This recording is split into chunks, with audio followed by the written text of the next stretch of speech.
Hello and welcome to Eyewitness Report. I'm Joke Rogers, sitting in for your regular host, Yomi Otaigbe.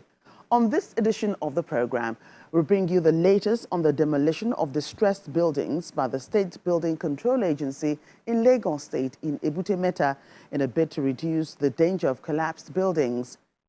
The rate of indiscriminate dumping of refuse in Port Harcourt and its environs evokes concerns from the state government about the health of residents in River State. And also on the program, we'll examine incidents of fire outbreaks at a gas retail outlet and a filling station in Kano State. These and more shortly. We begin from Ebute Metta here in Lagos State, where the government appears not to be taking it lightly with defaulters of building regulations. This was further demonstrated by the State Building Control Agency, which brought down a distressed building in a renewed effort to avert hazards.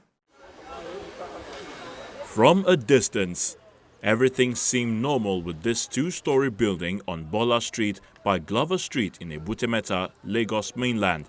But a closer look reveals otherwise.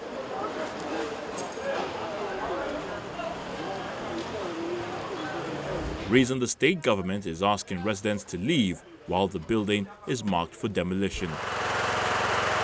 The building used to house a school but still houses this pool of stagnant water, a sign of a distressed structure.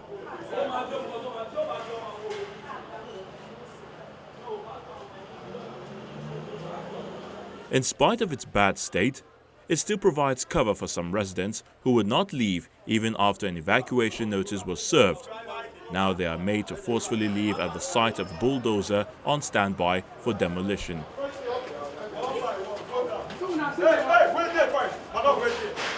All of you, I want you people to go down at the same time. But no, wait here. Wait here first. Don't people go down one by one. You can imagine. Okay, here.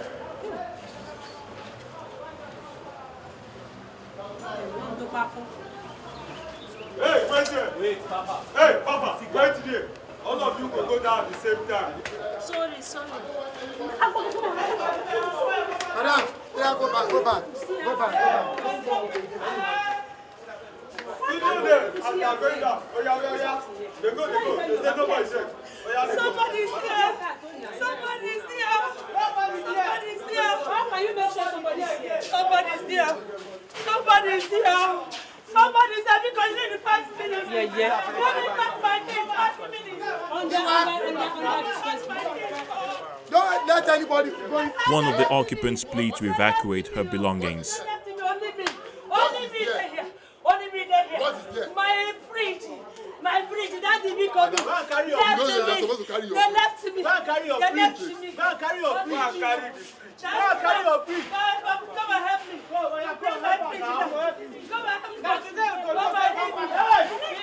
Her plea gets to the right ears and is given a last opportunity.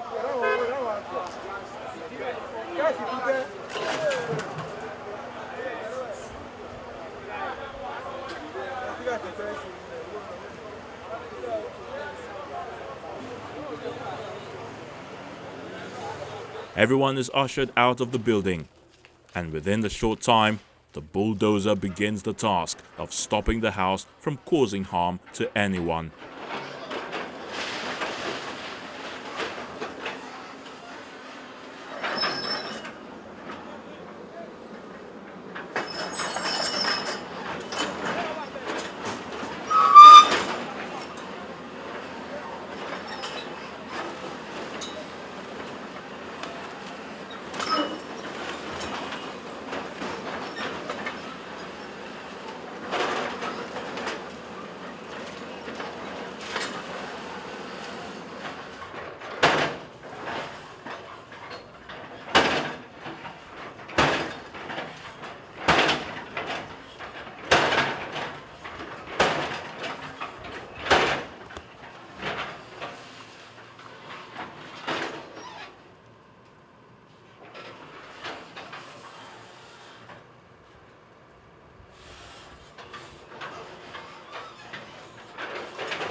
Earlier, a man in possession of a result of an integrity test allegedly conducted on the building by the Lagos State Materials Testing Laboratory protested the action.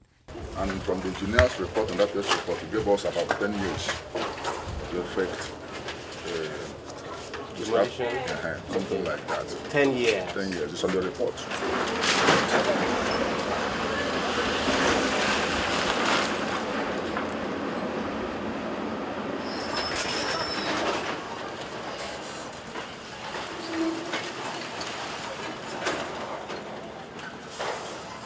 He claims that the building was given a longer lifespan. We cite the document done in 2020, which counters his claim.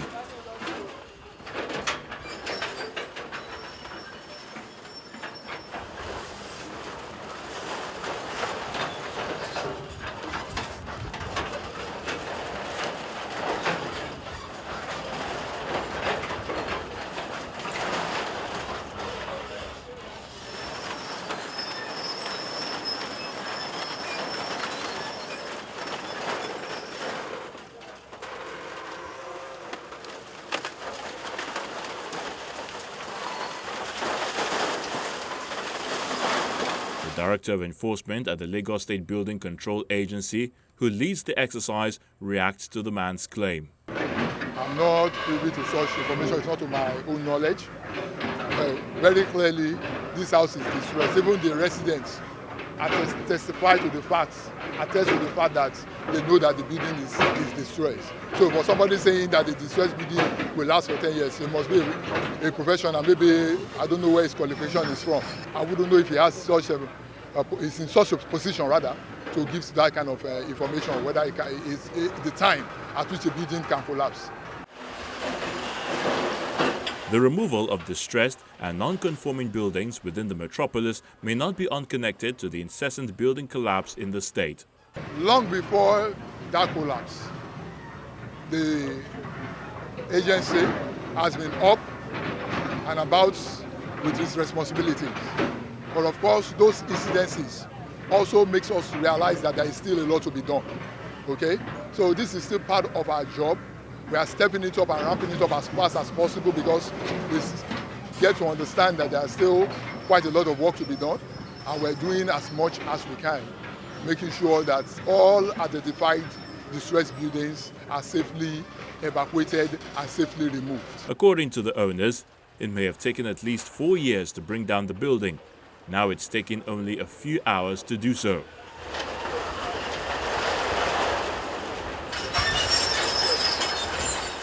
If you find your building to be destroyed, your life matters first. It can be replaced. Your building can be replaced, other materials can be replaced, but your life cannot be replaced. And as long as you cannot say at what time a building can actually collapse, the best thing is to evacuate. When you evacuate, then you notify the agency of that distress in a situation where it is not clear yet to the agency or it's not in their information within their knowledge. Then you can do that and inform them, because that's also a duty of care to ensure that not only you but every people around you are also safe. So when you do that, then other steps will be followed to ensure that the building is safely and appropriately brought down.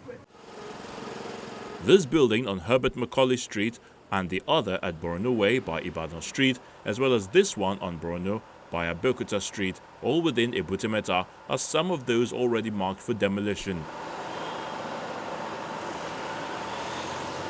We recognize self-demolition, but then appropriate protocol needs to be followed. It requires permits and some other things. And once those are done, and to our knowledge and the qualified people are involved, they are professionals. I'm talking about the professionals are involved, because it's not just trying to just bring down a building. It needs to be done safely. So once those people are involved, they go ahead, it's allowed. One hopes that occupants take a cue from previous demolitions and save their belongings way ahead and avoid the last-minute rush and much more the danger the houses portend.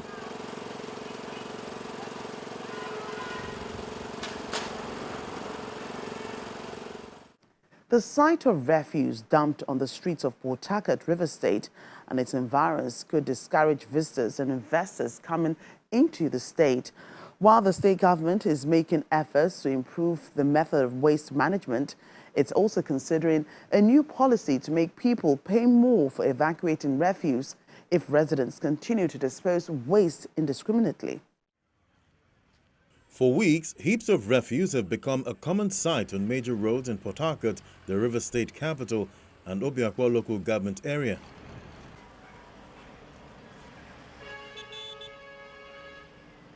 An unpleasant sight for a metropolis considered as a major hub of economic activities in Nigeria. Port Harcourt and Obiakwa together generate at least 3,000 metric tons of solid waste daily. Although River State doesn't have an advanced system of waste management, the daily evacuation of refuse from the streets to approved dump sites are done by private contractors. That contract between the waste collectors and the River State Management Agency was terminated by Governor Nyesom Wike on April 29 this year for poor performance, who then directed the local council authorities to take over the responsibility. So what are they doing differently to tackle the challenge? What we have done was to sift from the pool of service providers and get those with the right capacity. You must have the right machinery and then the workforce. This must join together for them to deliver.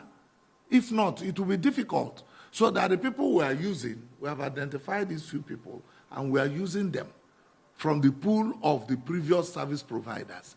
And then we have gone out of our way to also, map out our own strategy. Like now, since we started, there is no day we have less than 5-6 payloaders spread out with over 20-30 trucks evacuating refuse where they are heaped, and we are still on it. So with this tackling, we are moving on to making sure that we face the challenge head on, and that is exactly what we are doing. The financial burden is very huge. You know it, right? All over the world, people are meant to pay for their refuse disposal. But because of the magnanimity of His Excellency the Governor, for a long while they've not been paying. So it's capital intensive. If you calculate it, it's nothing less than $1 million. As huge as the LG. If you look at what you spend in hiring equipment, hiring the payloaders, you hire bulldozers too that will go and push the refuse into the dump sites and all of that. It's more than that. But despite the efforts by the new waste collectors, residents seem unsatisfied. It appears that indiscriminate disposal of refuse continues unabated. I don't think that the council can manage this thing. The governor needs to do something about it. He needs to come in. The governor needs to come in and do something about it. We are pleading on behalf to let Wike do something, because we can't be seeing our city like this. Go around all the cities. From here to Rumokoro, this is Rumokuta here. We can't, everywhere you see dustbin loading. Dead trash everywhere. Dustbin, look at it. Can you just see it? Look at it. And it's really affecting our health. For example, now look at where am I, and look at where I stay because of the order of the dustbin. So the thing, our health. These other people that are doing business here, sometimes they go to this other side, for their business. So government should help us to do something, because this thing is really disturbing our health.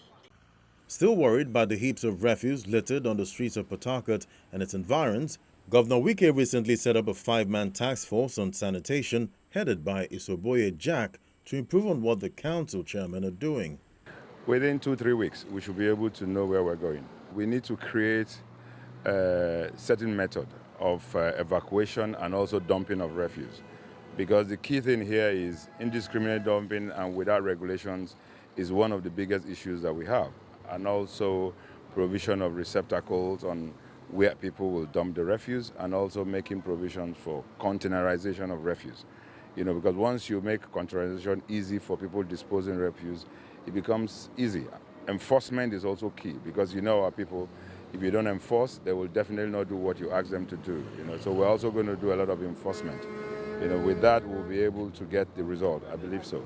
The idea here is government alone cannot fund evacuation of refuse. Refuse is generated by people, like and Nothing is free, I must tell you the truth. But at the same time, we need to put certain things in place before we get people to pay their refuse. Pay for their refuse. And if you think that government will do everything in terms of evacuation of refuse for free, I think you're getting it wrong. When people are paying for refuse, they're even more committed in disposing their refuse. And also government will be more committed also to evacuation. Nothing short of words from the task force chairman is expected in terms of result, which can only be translated when the refuse is noticeably taken away from the streets and defaulters prosecuted accordingly. Kano State is our next destination today, barely a month after what seemed like an explosion in the Sabungiri area of Kano metropolis. A fire outbreak also occurred at a filling station in Kumbutso local government area, killing 2 people. Sympathizers thronged the scene of a gas explosion in Cheka community, Kumbutso local government area of Kano State.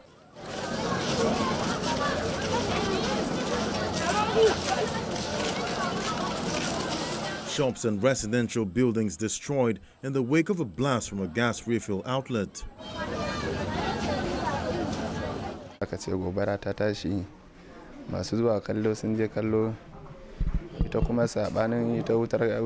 We heard a loud sound. As my younger brother ran out to see what happened, we heard a louder explosion. We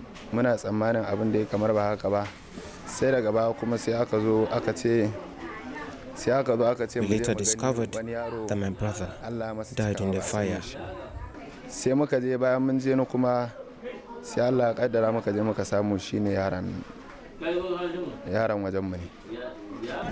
Cikin yardar Allah ina wajen aiki na da aka kira ni nake tambaya an mutu sai aka ce a ba asarar rayuka. I was at work when they called to inform me about the fire in my house. On getting to the scene, to cikin yardar Allah dai ba wanda dai ya mutu a gidan ko ya kone sai sakamakon gudu garin su fita shine har wata I discovered that the entire house was on fire. I watched helplessly until the fire was put out. To sai kuma yan anguwa haka da kuma shi mai gas da sauran dai mazauna gurin da wutar duk ta kama su sakamakon tashin gas. But the damage here cannot be compared to the lives involved.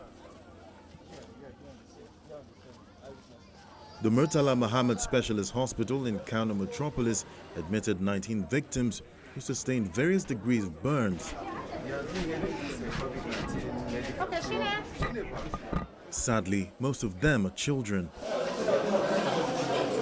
Officials from the Federal Ministry of Humanitarian Affairs are part of the early callers to the hospital. Many of them, over 70% of them, have very severe burns, and they require dedicated treatment and care, and it will consume a lot of money. And therefore, we are committing ourselves to supporting the process of providing care to them. It's a very sad event that has occurred, and we will also put in place a mechanism to ensure that from now henceforth, the care, the management, sales, and use of gas become safer for our society. The police public relations officer in the state explains its findings on what led to the gas explosion and the number of casualties involved. The shop that operates the retailing of the gas was collapsed, and also we were able to got 19 victims that sustained various degrees of burnt injuries on their bodies. They were evacuated from the scene to Murtala Muhammad Specialist Hospital here in Kano State. All of them are males, 3 adults and 16 children. 2 of the victims died. One, Umar Gambo, a 13-year-old, and also Sunusi Adamu, an 11-year-old, all of Sheka quarters in Kumboza local government area here in Kano State. At the scene, we were able to recover 7 gas cylinders that are yet to explode then, and also the Commissioner of Police directed for discreet investigation. With these developments, this one, and of course the previous gas explosion in Sabungiri quarters, the command has stepped its toes in order to be all out in public enlightenment and sensitization. All the stakeholders involved will be invited to the command for sensitization and for forward, so that next time we not get something like this. At the time of this report, the victims of the gas explosion are still receiving treatment at the hospital.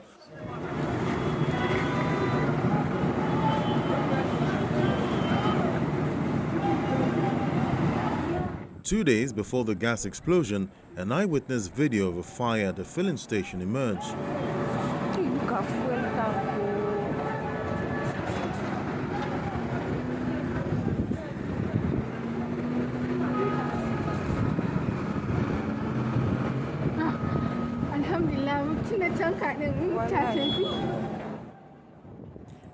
Rano filling station in Kano metropolis is engulfed in a fire in the morning of Thursday, June 2nd. Where is she going to? Luckily, the firefighters are within reach to contain it.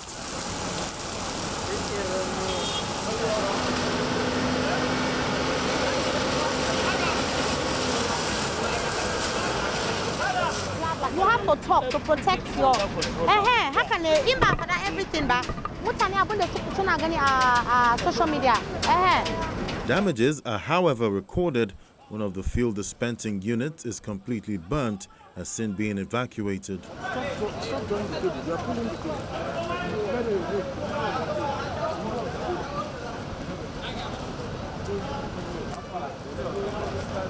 A tricycle, suspected to be the cause of the fire, is also burnt down.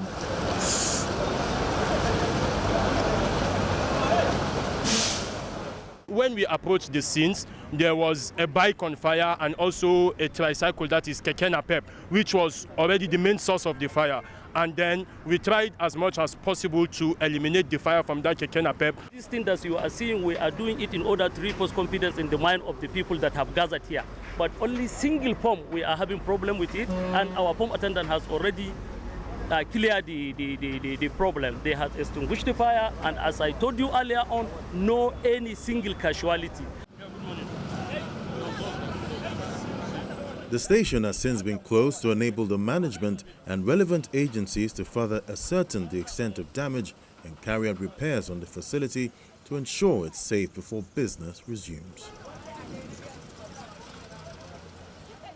Pictures from eyewitnesses on the deplorable state of roads in some parts of Borno State takes us back to see efforts of the federal government in rehabilitating bad portions on the Maiduguri-Damatur highway.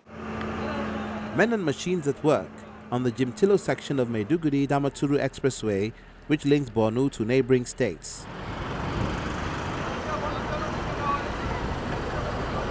This and several other roads in Borno State, which were impassable for a long time, are given a facelift by the Federal Road Maintenance Agency.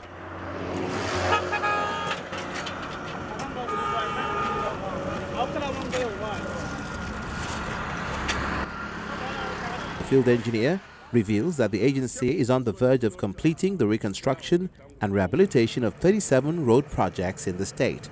We have 26 projects marked for Borno State. 21 have been completed, 5 ongoing.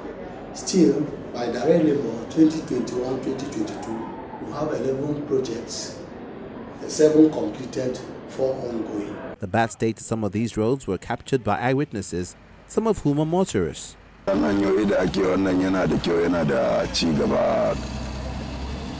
construction of the road is a good development.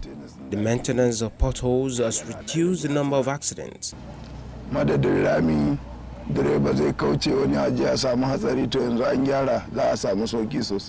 not for the military checkpoints, one can reach his destination early. The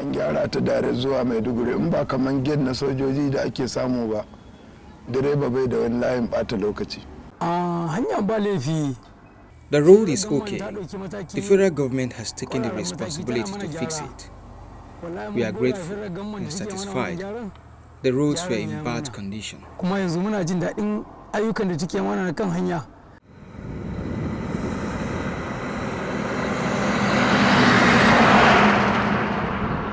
Good roads are an important factor aiding the business of transportation, a major contributor to internal revenue generation in Borno State. This development comes as a relief to the discomfort motorists and commuters experience on the road. That's it on this edition of the program. We'll see you again next week. I'm Joker Rogers.